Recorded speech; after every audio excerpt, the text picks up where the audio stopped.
Well, there he is. Not too close to Mama, but they were pretty close most of the night. Next to the youngest right there, getting some lovins from Mom. One right here eating, another one sleeping. Yeah, they're all awake. No more new ones yet. Don't count it till the end of the day, right? Another one getting a bite of breakfast. Yeah. You went over there and Mommy are talking back and forth. Probably saying, Mom, what time's breakfast? And that one girl, she's just having a hard time getting up. That happens. Walking from the back barn over here, I was thinking about starting the video, but I wasn't sure you could hear them. The coyotes are up on top of the hill across the road into their yip stage where, you know, it could be 2, it could be 20, you can't tell. And there's some others down the road to the left. Not quite as close. I usually don't hear them in the morning. Usually hear them at night. But hey, looky, little girl's laying there saying good morning. Little boy over here kind of chilling. Anyway, last thing I heard last night, Scott was talking about, so I planned on leaving at 6, because I know it won't be before about 8. Yeah, he figures if he gets out of here at 8, he'll be home and settled in by 8. That's his plan.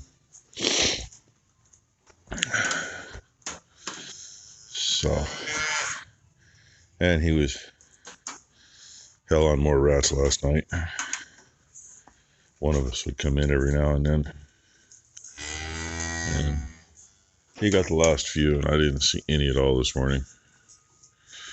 Yeah, there he goes. He's laying on Mom and saying, Mom, you got to get up. I can't get to the breakfast shop with you laying here. Okay, I'll get up, make you breakfast. Yeah, just like every other mother and child thing. And I don't think she's even started to clean yet. Kind of bothers me a little bit. Shoulda, coulda. She did get a poke in the butt yesterday for that, but not when I thought it should have been done. I was told yesterday morning, oh, I'm going to go ahead and get that calf all his shots this morning. And I said, well, looks at the calf and looks at the cow. She had a hard time. And what's hanging there is exactly what was hanging there when I found her yesterday morning. And it ain't going to hurt her. Pop her in the butt. And yeah. She got it last night instead. Which can make a difference. That is what it is. A little fuzzy there, but that's a picture of the heifer calf that Ty just went home and helped Maury get out. Scott's getting ready to get hooked up and get out of here a little later than he was going to, but his front slide, you know, like ours, the front slide is for the bed. On his, it's for the closet to get it out of the way so he can get around the bed. And the motor's unsynced. So we spent about 45 minutes sticking with it, trying to get that back together. Yeah, you know. And he forgot to tighten the bolt on his hitch when he came up here, so he just did that. It was tight, it just wasn't torqued where it's supposed to be. So, anyway, we'll get hooked up and get a late start going home, but yeah, as long as he's home and unhooked to go to his appointment in the morning, he's got it made. Yeah, he's almost done getting loaded up. Check out his backing skills. And of course that thing's set out, so it's sopping wet. Water was running out of the back of it. I know why there's no windshield. He's probably got to crawl out the windshield once he gets it in.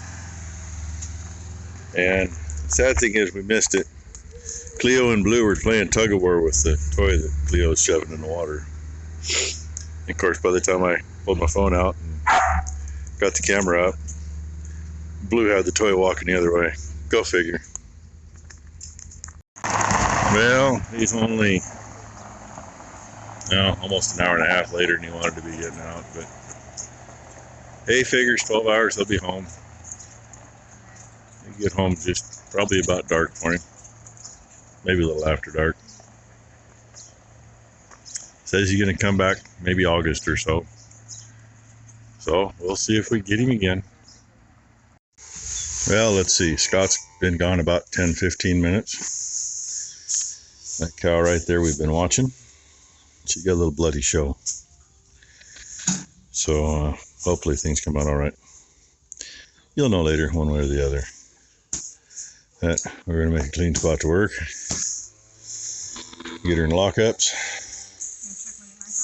And do a little exploratory. She just gave me a new knife. Look at that. Fancy. Ooh. I think she expects it back though.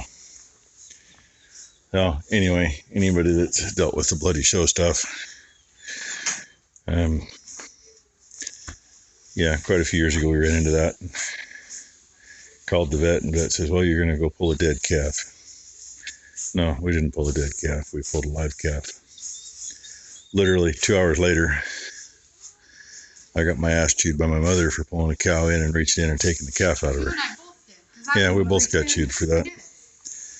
And I explained to her what had happened 2 hours before when I was on the phone with the vet. And she was still upset about it. And I said, well, I could have waited till tomorrow, done the same thing, but not had a live calf. So, since she's been way uncomfortable the last 3 or 4 days, and she's got a little bloody show, yeah, showtime. Well, there's perfect timing. She's peeing. Ty just popped a sack. And she reached through a couple pretty good sized cotyledons that are floating. They're not attached. So, that's why we're doing this. And a little bit of bloody show kind of stinks. Not horribly bad, but there's a little air to it. That's why we do it this way. There we go. That heifer calf. You know, we took a bunch of those out of those 2-year-olds that were pretty dry calves. Good move. She lost a few gallons of fluid before we even got the chains on. And literally got her turned around to look on the calf. There's like 2 gallons more of amniotic fluid, a little bit of it. The last, well, I got more coming. That's more like 5 now total. Yeah.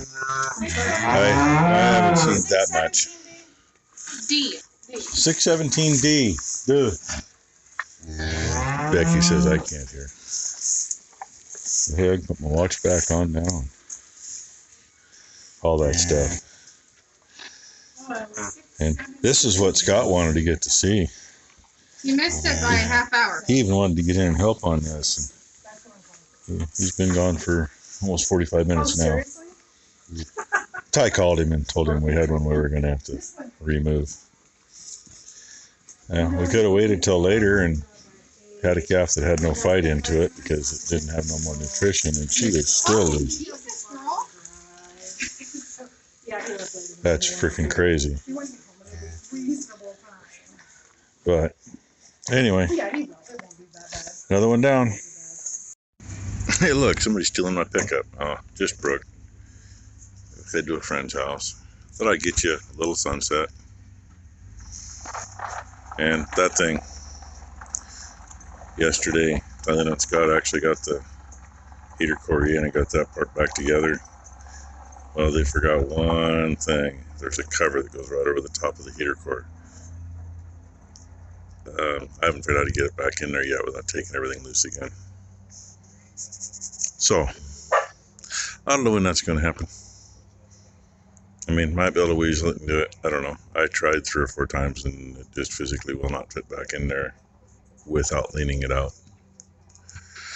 So more fun on that. I was hoping that thing might have been together before Scott left, but you know, it is what it is. But there would be the end of the day anyway. New calf's doing good. Yesterday's calf, I had to go in and sneak out from underneath the gate a little bit ago. Yeah, it happens. But everybody's happy down there. Thanks for watching, everybody. Hope you all have a great week.